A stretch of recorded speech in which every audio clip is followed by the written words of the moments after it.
Well, in the off season, we talk about plenty of recruiting here on the show. But when you're doing research on players yourselves, or when I'm talking about them, how should you assess things like a star ranking or a composite rating? And who are the latest commitments across the Pac-12 making headlines? Let's go. Locked On Pac-12, your daily podcast on the Pac-12 Conference. It's the Locked On Podcast Network, your team every day.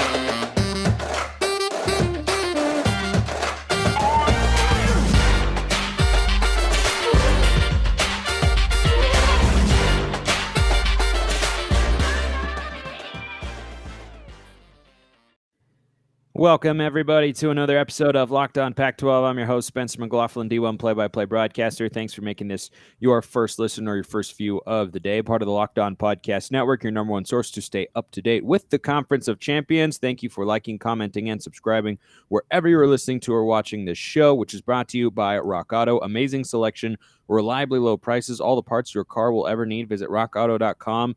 and tell them Locked On sent you. And we here have sent, once again, John Garcia to his laptop to come here on the show and talk about all the latest recruiting news, of which there is plenty, John. Good to have you back. Always good to be on with you, Spencer. It's a busy time, man. June is becoming that month where a lot of things change on the recruiting trail, so plenty to get into.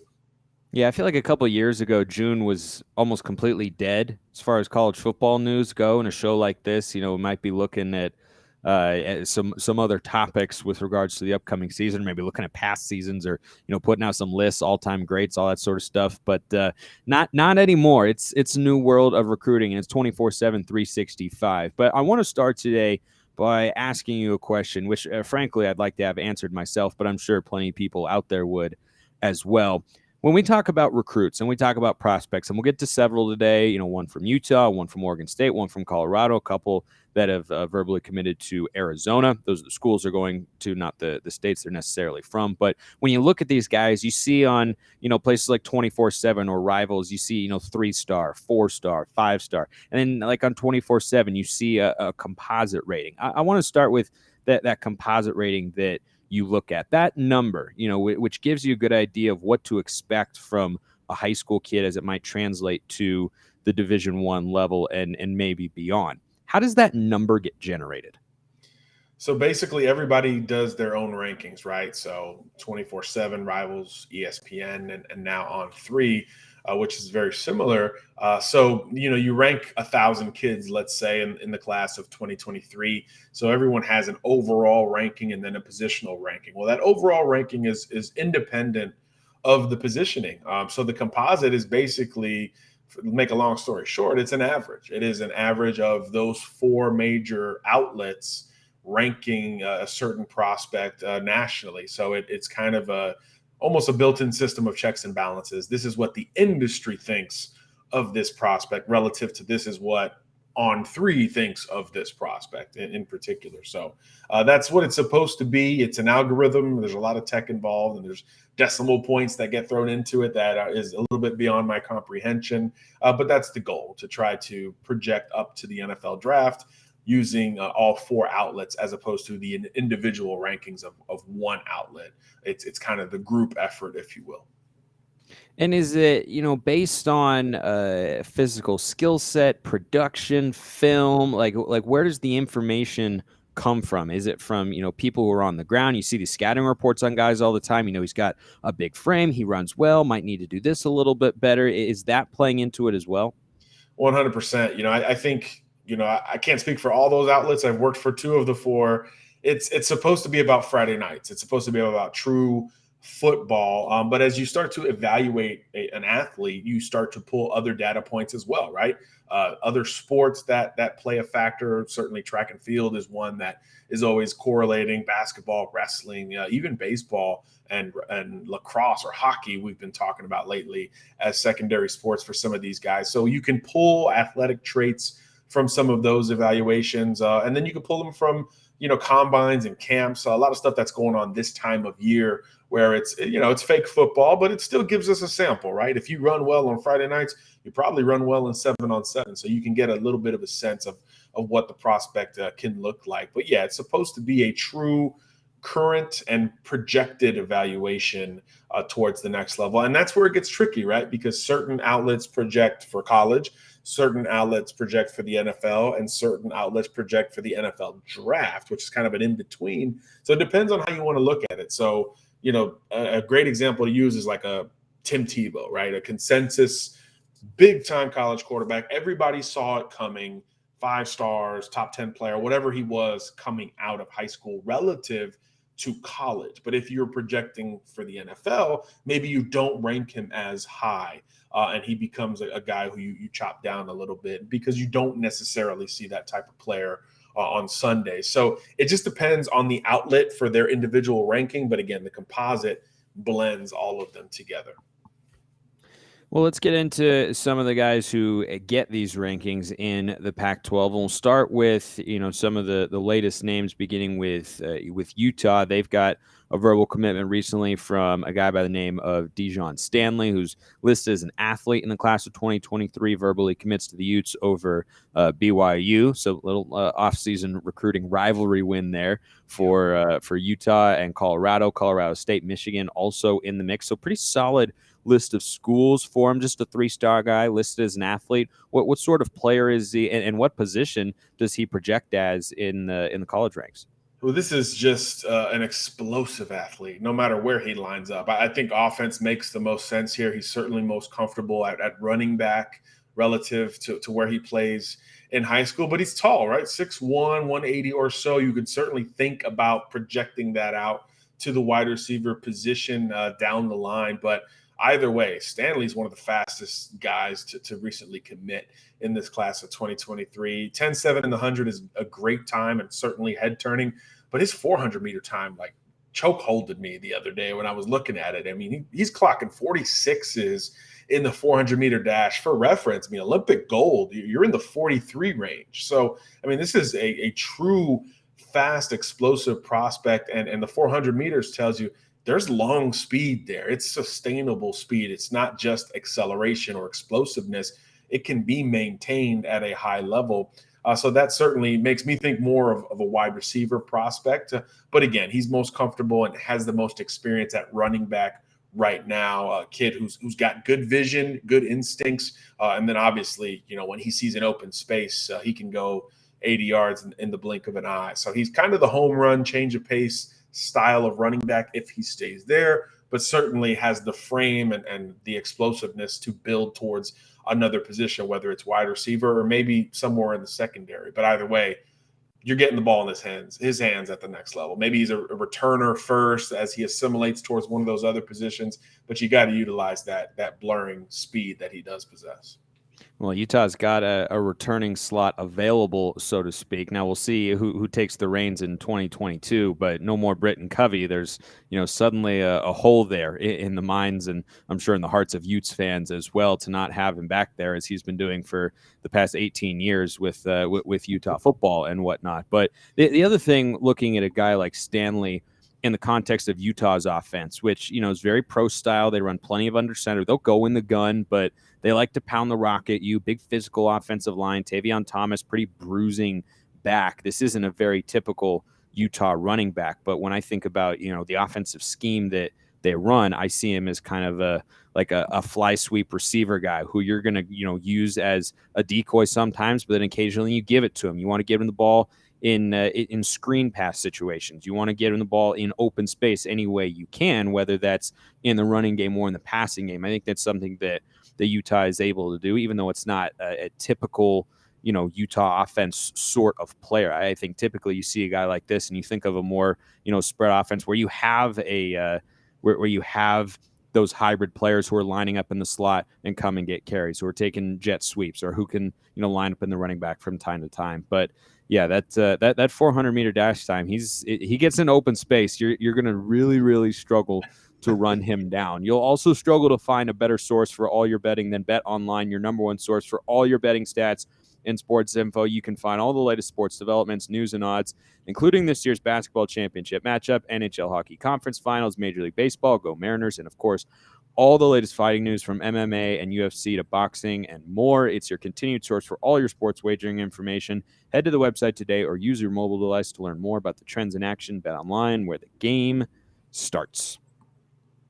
Let's move to one of the next most recent commitments in the conference. This time, a guy going to Corvallis in Jonathan Smith. And again, these are all class of 2023 guys. Class of 2022 is done, unless the transfer portal, I'm sure, reopens back up at some point and guys can come in. But anyway, you're talking high school recruits. You're talking 2023, and the Beavers need bodies on that side of the ball. You have had some nice players, like Omar Spates is still there this year, and he's been a really, really good player for Jonathan Smith. And, new defensive coordinator Trent Bray, I'm sure, is hoping that he's going to anchor the defense as well. But guy that just got a commitment from Zakiya Saez, hope we're pronouncing that correctly, got a really big frame. I've got a couple questions for you about him.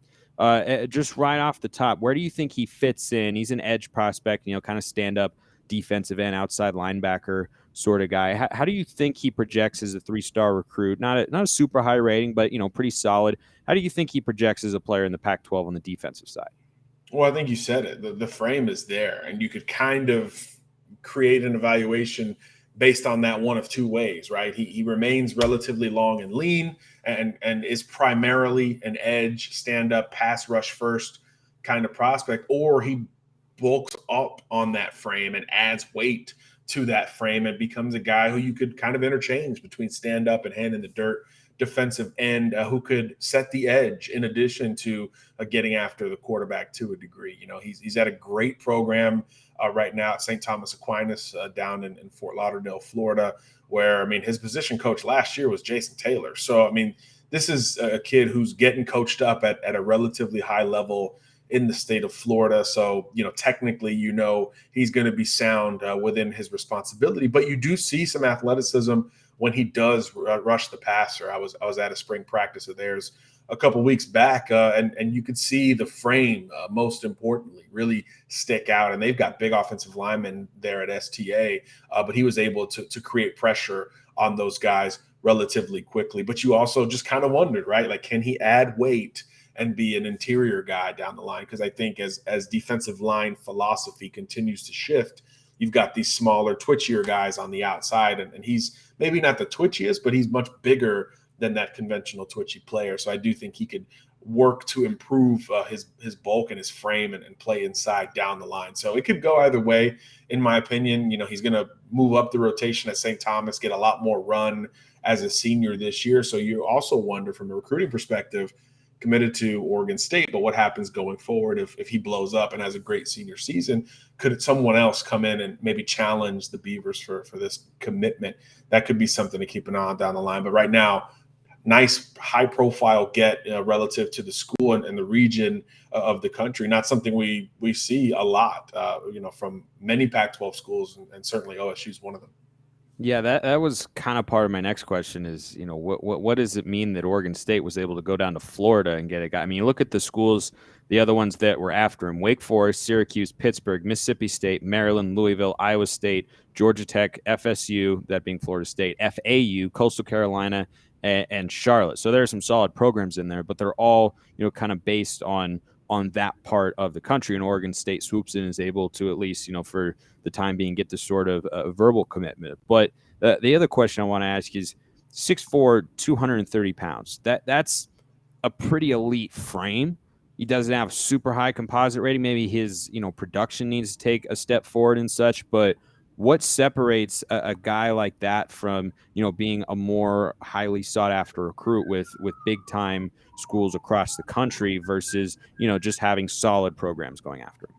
Well, as a sophomore, he was at a different school. He was kind of the guy, and he did really well, flashed a good bit. And then he came over to St. Thomas last year, and, they're loaded. This is one of the best teams in the state of Florida, perennial state champion that has churned out Division I players, including on the defensive front. So he didn't get a ton of run last year relative to the school he was at prior. So that's why you wonder if he builds up to a bigger role in this 2022 high school season, how that opportunity is something that he could jump in on and potentially seize towards more pressure from other programs. That's why I think it's advantageous for OSU to get him on board now, because if you like the potential and the frame and the ceiling, he's a guy you give the green light to because you give him the benefit of the doubt once he does get a little bit more opportunity and plays fully healthy at a school like St. Thomas. So I think there'll be a lot of eyes on him by default this fall, and he'll have every opportunity to up that ranking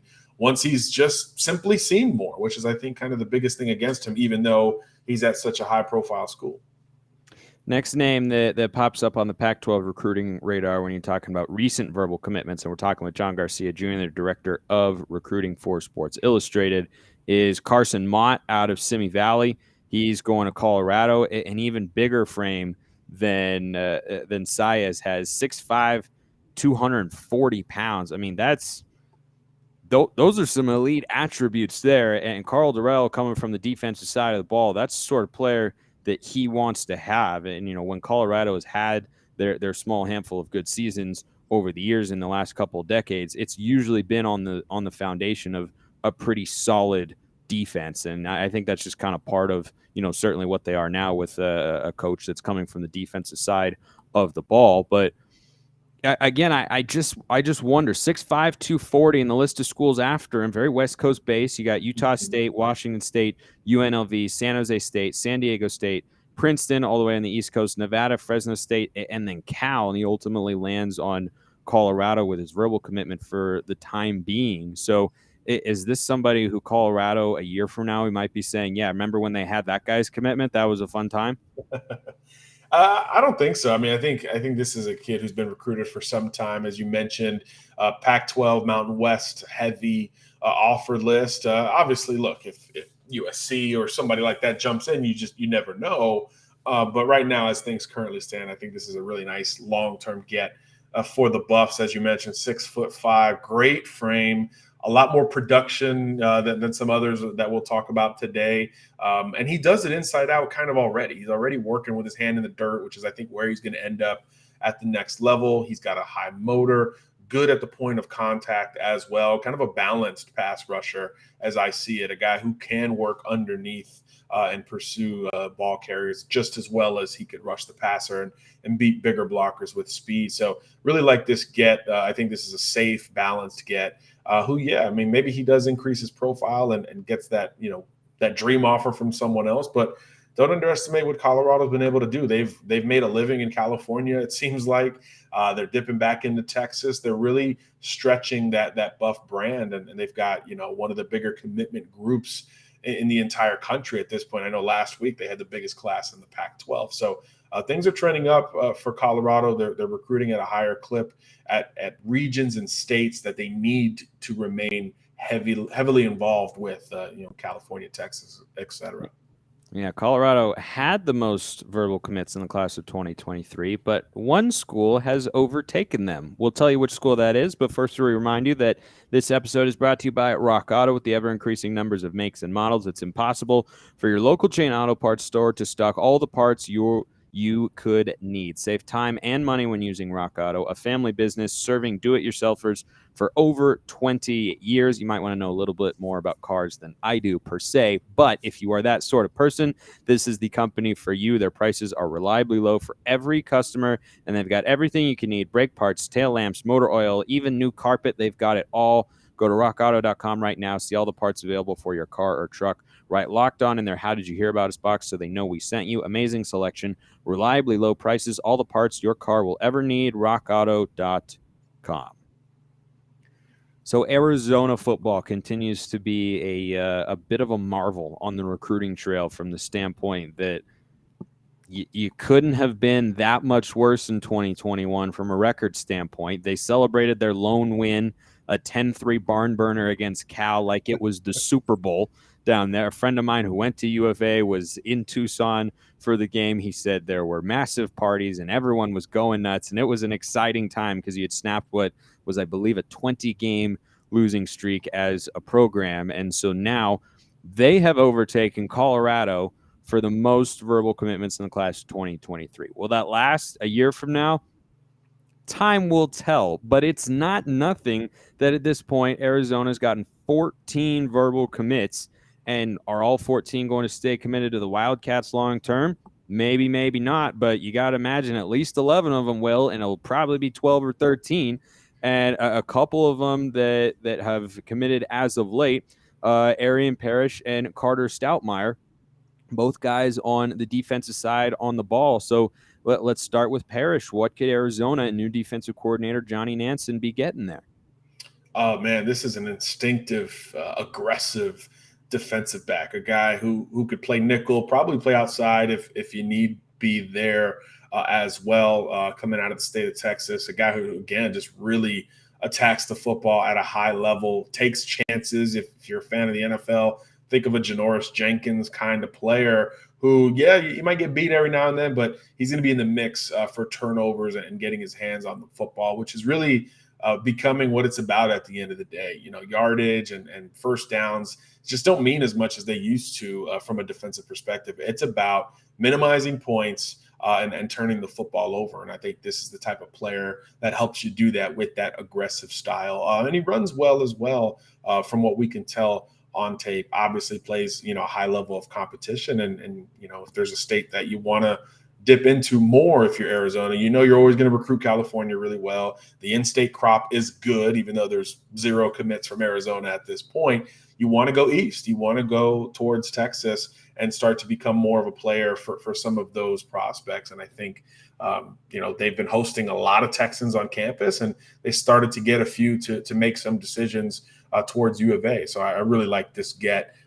Really impressive relative to maybe what you would think for a kid who's committing to Arizona in the secondary right now, not one who maybe settles for U of A, instead like really just latched on to the official visit and really liked what he saw out in Tucson.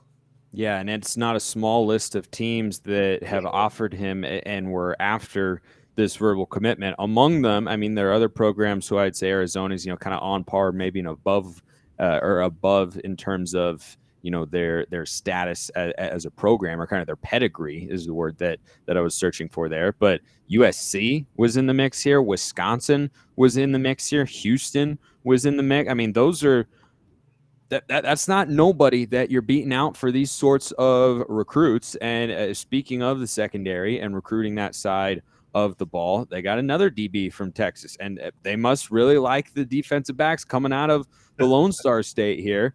And, neither one are huge guys, both Arian Parrish and Carter Stoutmeyer. The next guy we're going to talk about here listed about 5'11", so definitely projecting kind of as that free safety mold, kind of ball hawking, roaming on the back end, and be those sorts of players in your secondary that you need. But again, he had Mississippi State after him. That's an SEC school. You had Penn State after him. That's a big time brand. And ultimately right now he's on Arizona. So is this kind of, you see those two battling it out for playing time going forward if they both stay committed to Arizona? Or do you think that, it's a situation where they're both going to be able to see the field regularly? Yeah, I think they kind of complement one another. I think physically they're built similarly, but I think their games are contrasts. We talked about Parrish as this kind of aggressive jackrabbit style corner who's really going to test you. And I think Stoutmeyer is a little bit more, passive, a little smarter, a roaming type of prospect who probably projects more as a nickel or a safety at the next level. Both of them run really well.